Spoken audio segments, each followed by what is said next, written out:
こんにちは。プログラミングできない人間でも、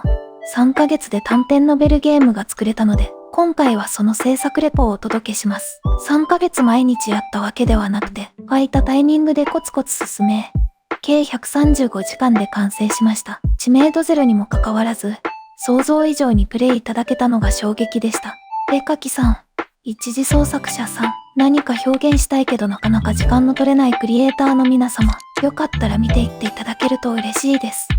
まず、私が実際に作ったゲームのスペックはこちらです。とにかく一度ソフトの操作に慣れたいというのと、まずは完成を優先して短編ノベルゲームを作ることにしました。使用ソフトはテラノビルだ。スクリプトを書かなくてもノベルゲームが作れる大変にありがたいソフトです。このソフトで作ったゲームは、フリーゲーム界隈の大手、ノベルゲームコレクションというサイトに投稿できます。最近話題になった水島小森さんの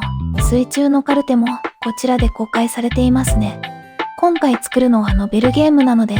とにもかくにもまずはシナリオが必要です。思い描いている世界を文章に起こせばいいだけと思いきや、一次創作ほぼ未経験の私はすでにここから苦戦しました。せっかくだからゲームであることに意味のあるような物語にしたい。机に向かって煮詰まってくると、近所の公園を徘徊しながら考えてどうにか書き上げました。シナリオ制作は私はスプレッドシートを使いました。もちろんメモ帳でも何でもいいと思います。短いゲームならなおさら。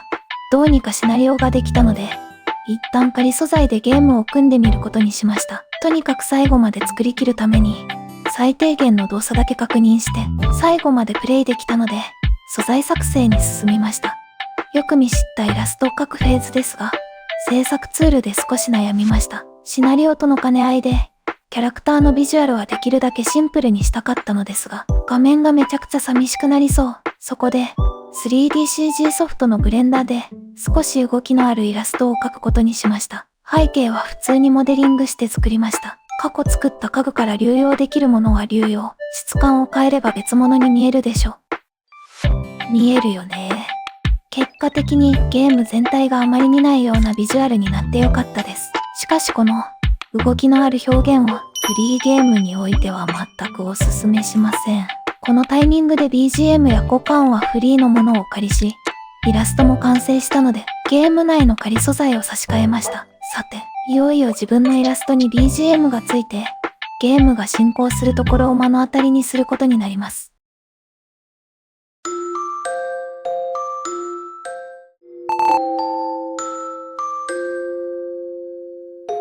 これは、なんというか、ゲームになった。とても当たり前のことに感動してしまいました。何より、ここまで来れば挫折はしないだろうという確信も持てて、ようやく一安心です。最悪このままでもリリースできるという心の余裕ができたので、スクリプトを書かなくてはいけない演出にもチャレンジしました。例えば、マウスを当てるとオブジェクトの色が変わる演出、よく見かけますよね。いざやってみると、AI に手伝ってもらいながらスクリプトを書けたので、想像していたより時間はかかりませんでした。便利な世の中になりましたね。ただ AI について注意点ですが、イラスト等の素材自体を AI に生成してもらいたい場合は、先に投稿サイトの規約を確認してみてください。現時点では生成素材の使用に制限があるサイトもあるようです。ゲームが完成したので、自分でテストプレイをします。私のゲームは短いのですぐ終わるかと思いましたが、思っていたより時間がかかりました。よりたくさんの人に気軽に遊んでもらえるブラウザゲームにしたかったため、自宅にある端末を総動員してプレイしまくりました。何周もすると数時間が解け、やはり短いゲームにしておいてよかった、と心の底から思いました。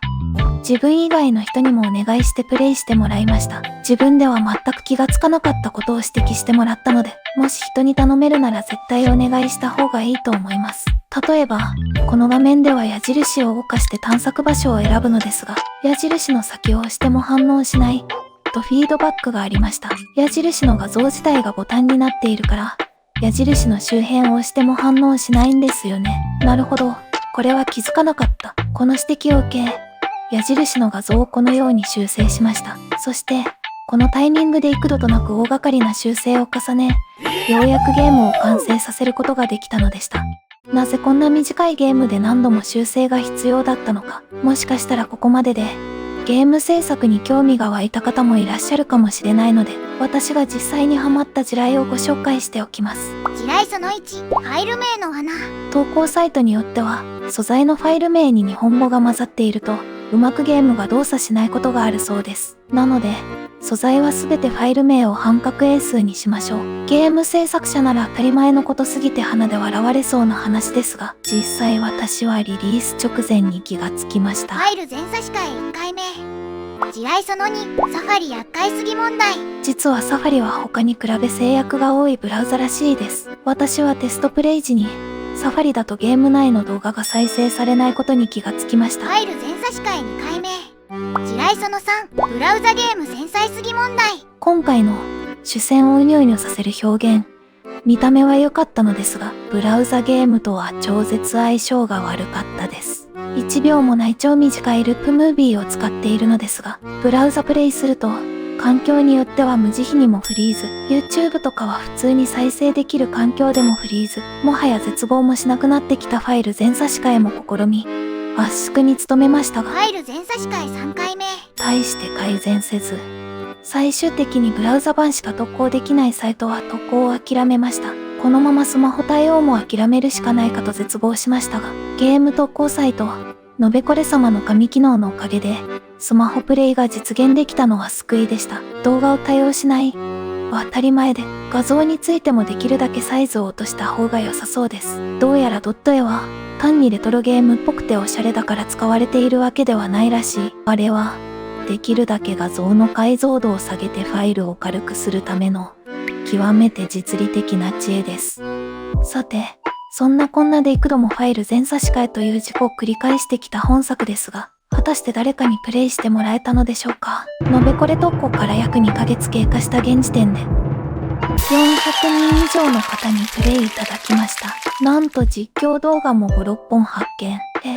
多くないですか？めちゃくちゃびっくりしました。X のフォロワー数、当時30人くらいだったんです。この状態だと、例えばイラストとか投稿しても、そもそも全然見てももらえないですよね。それがゲームになっただけで、こんなに話が変わってくるとは。ちなみにのべこれでは、ピアノゲームフェスというお祭りがあり、この期間中は通常時よりプレイ数が増えるらしいのですが、このお祭りには参加していません。ただ、宣伝は意識してやった方がいいのかもしれないです。毎月第2土曜日に、ゲーム制作の進捗をポストする、スーパーゲ製で、第4土曜日に、ノベルゲームについてポストする、